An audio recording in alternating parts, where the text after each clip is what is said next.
Hey guys, what is up? Niyat here with Film Comics Explained, and today we'll be looking at the Pax chemical compound as featured in the incredible sci-fi action film Serenity, directed by Joss Whedon. I was planning on recording this 2 days ago, but have fallen ill.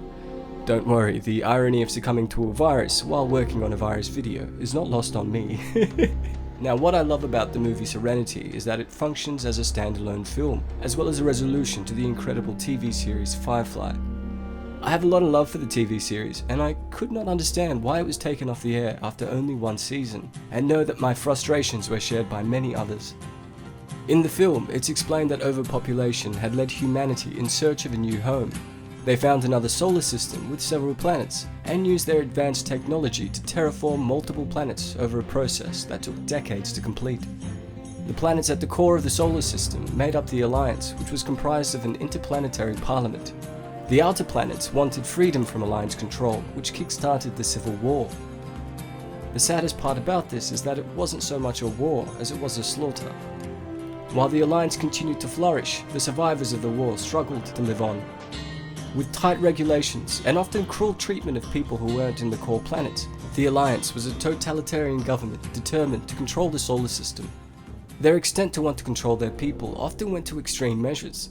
The Alliance was known for their cruel experimentation on the populace, as witnessed in their reprogramming of gifted children for the purposes of turning them into weapons against their enemies.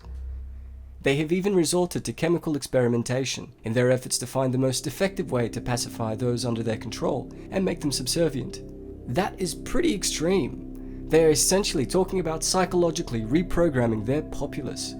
These are themes that are borrowed from great literary works like Aldous Huxley's Brave New World and George Orwell's 1984. The TV series Firefly and the film Serenity follow the crew of a vessel named Serenity and 2 of its members, Simon and River, in their attempts to be free of the Alliance. The crew of the Serenity go from job to job, trying to stay afloat and avoid Alliance interference. The crew is led by their captain Mal, the charismatic and hilarious Nathan Fillion, who has the time of his life with this role. Second in command is Zoe, played by Gina Torres, his lieutenant who fought beside him in the Civil War. The ship's pilot, her husband Wash, sees Alan Tudyk continuing his fine form as a master of comedy. Kaylee is their extremely talented engineer. Shepard is a preacher who joins the crew during the TV series Firefly, along with River and Simon. Inara is a companion and continuous love interest of Mal, and Jane is the team's muscle with a proclivity to carry more weapons than he needs. Each of their journeys, desires, and beliefs are fleshed out so well in the show that you really feel their sense of family. This is ultimately why you're on their side in their attempts to be free of Alliance control. We're told that River is gifted with special abilities. It's mentioned that they were running experiments on her and other children to use them as weapons. River is essentially the star student of the defense program, gifted with psychic abilities and combat programming, making her a dangerous weapon. Miranda.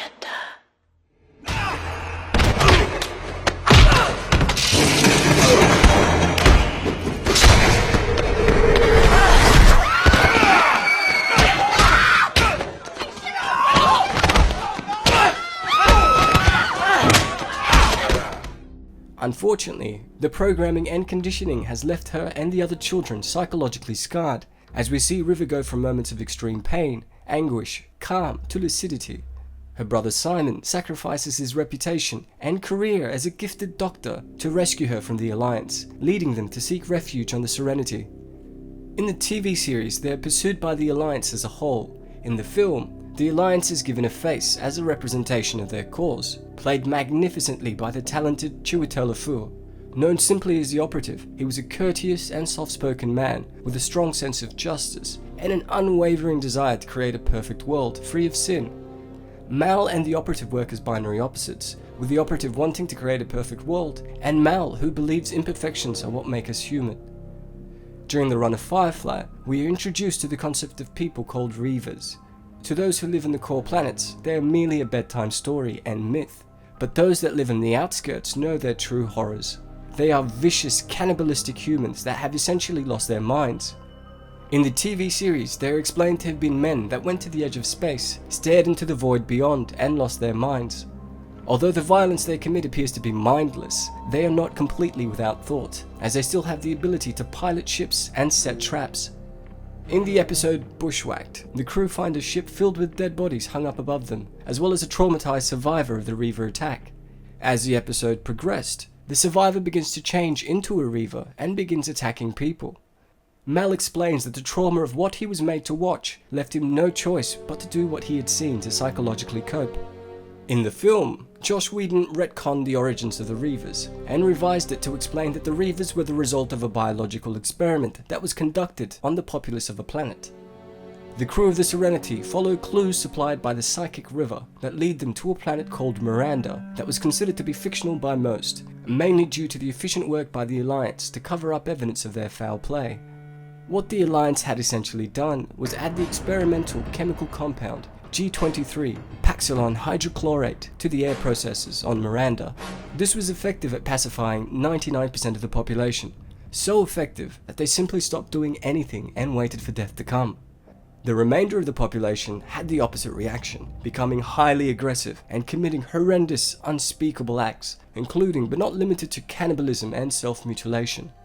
After finding out the tragic truth of what the Alliance had done on Miranda, and the deaths of countless friends, Mal changes his tactics from wanting to hide from the Alliance to being determined to bury them with the release of this revelation to the solar system. The Alliance make one final attack led by the operative to prevent them from sending out the transmission, just as a horde of Reavers descends on the injured crew, who lose a few treasured members along the way.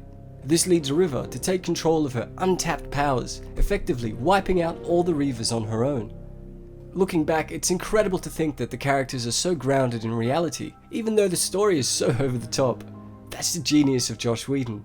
He has the ability to add humour, heart, and realism to the otherwise unbelievable. The idiosyncrasies of the crew have you so invested on all of them and leave you wounded when they begin to fall.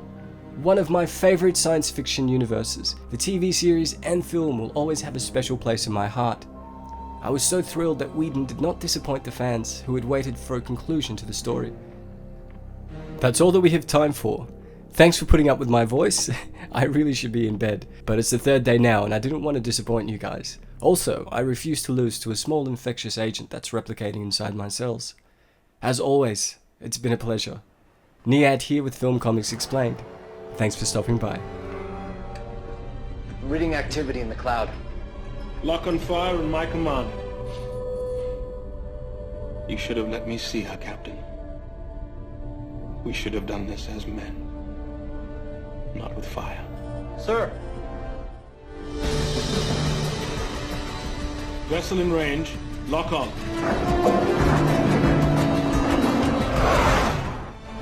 Bastard's not even changing course.